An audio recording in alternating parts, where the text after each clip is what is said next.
Tucked within the concrete jungles and busy cities unfold one of the last authentic neighborhoods of KL City, Chow Kit. It is currently in desperate need of a third place for the locals as they barely have any breathing space in their tiny shophouse compartments.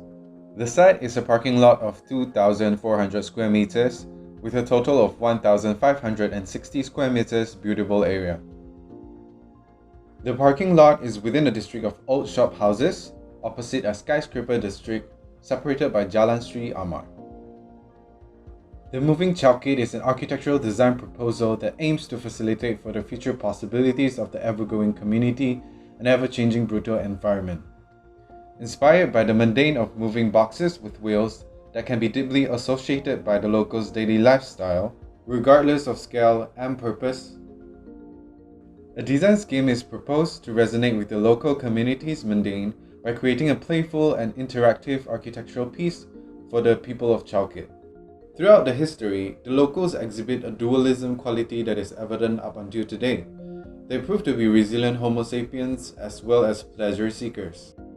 Tracing back to the early settlements of how the Mandalay community left their home countries for better job opportunities, numerous catastrophic events that had transpired, the Rumah Dagil which witnessed rapid development, and also the stateless children who strive to obtain education, you can definitely get a gist of how tough they are.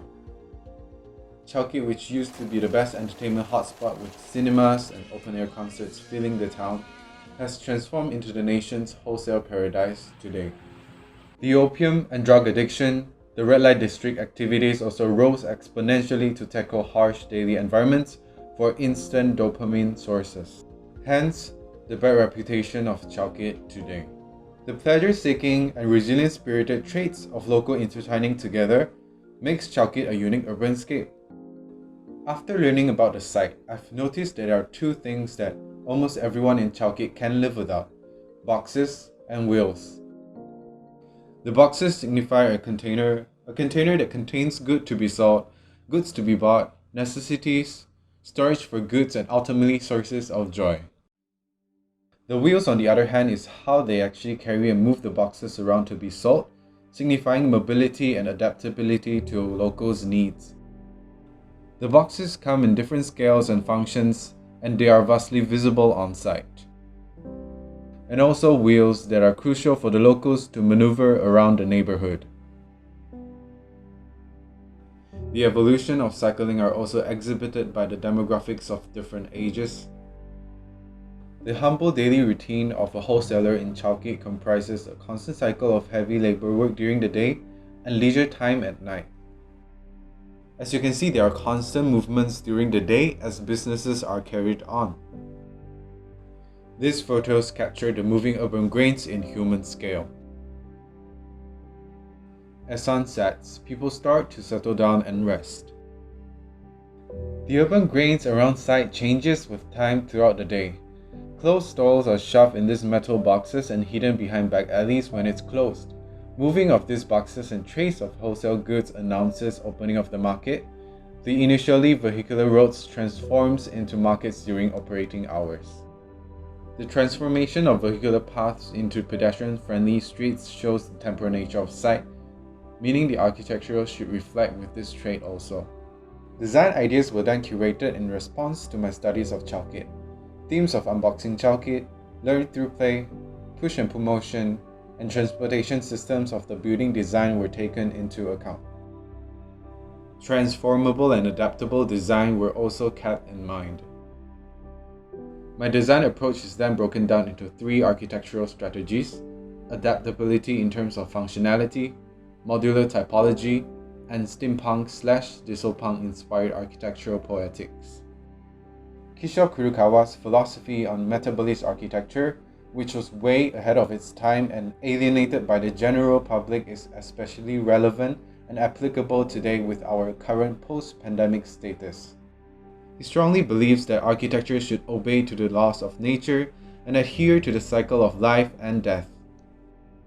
Nakagin Capsule Tower embodies his beliefs on each building components are with varying lifespans. Therefore, renewable capsules were designed to attach and detach.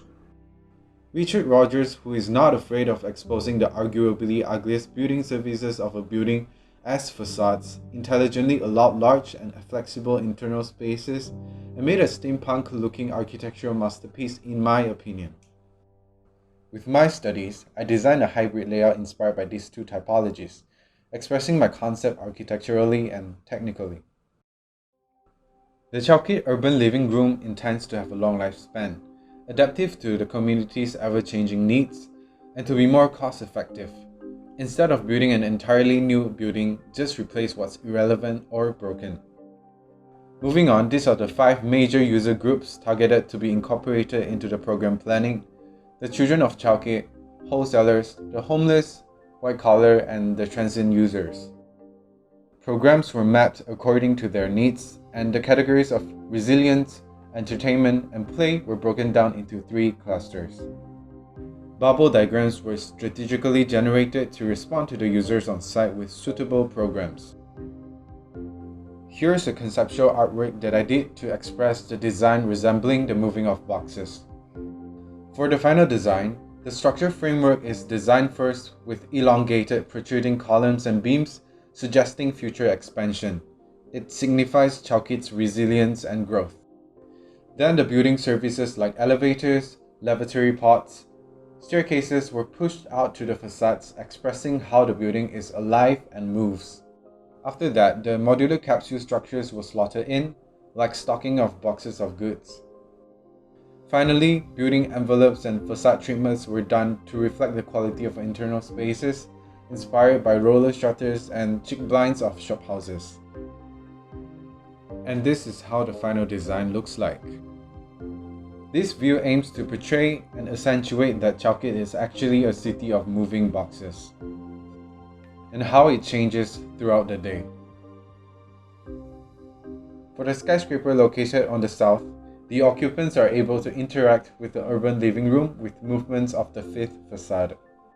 The building can be dissected into 2 sides, each expressing individual essence of Chow Kit.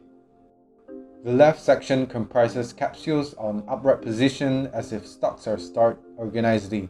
It also expresses the static motion of neighborhood at night and how everyone is taking a rest from a long day. On the right side, the boxes can be seen are tilted on a certain degree, expressing movements alongside with the spiraling slides. This represents how the city is constantly moving during the day and how busy the wholesale trading industry is. These are the zoning of the clusters, resilient theme programs, film programs, and children-centric programs. Lastly, the services which are pushed to the facade, forming large open space in the middle. Now, let me take you through the spaces and features of the design. These are the access points to the building, and the ground floor is designed with high permeability. There's a central courtyard with plantations penetrating through from the basement level, a spiraling slide for all ages, and a safe urban playscape so that the kids don't have to play on the roads. The basement has a higher ceiling height to accommodate for the rotating puzzle car park system, tackling the issue of small urban footprint. On level 1 is where the community can immerse themselves into the cinematic realm.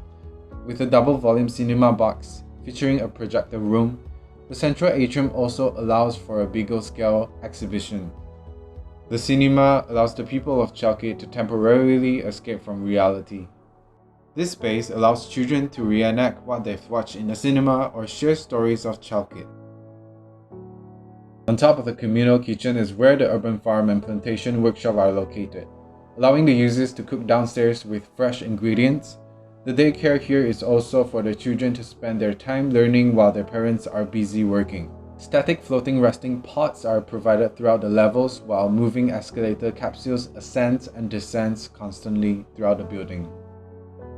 The spiral slide represents movements and penetrates all levels to connect them. The resting pods can be seen floating in the atrium on the other side. The 3rd floor celebrates the artistic and creative side of Chow Kit. The facades utilize the wheeling system, allowing users to manually open and close the facade skin with their own desire. The elevators dominating the front facade allows users to have a KLCC view whilst ascending up the building. The prefabricated lavatory pods on the north facade are also replaceable as they have shorter lifespans. On the roof level, suspended structures are able to accommodate for future expansions, and capsules can be added onto this level. Temporary spaces can be quickly constructed to tackle immediate communal needs, like quarantine dorms or vaccination centers. The roof, like the facade skins, can be manually opened and closed, allowing community to interact with the architecture.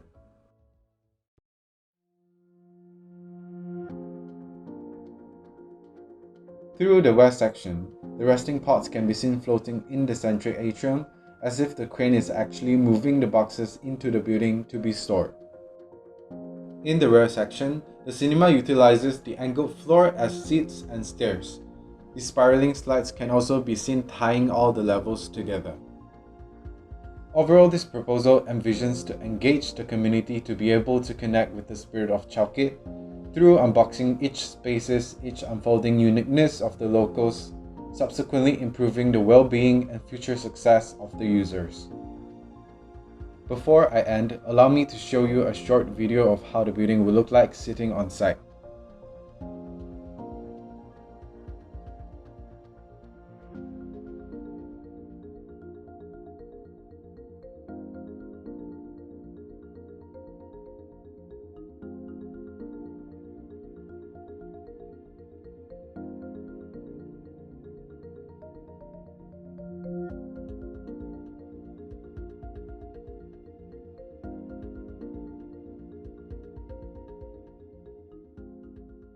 And that marks the end of my presentation. Thank you.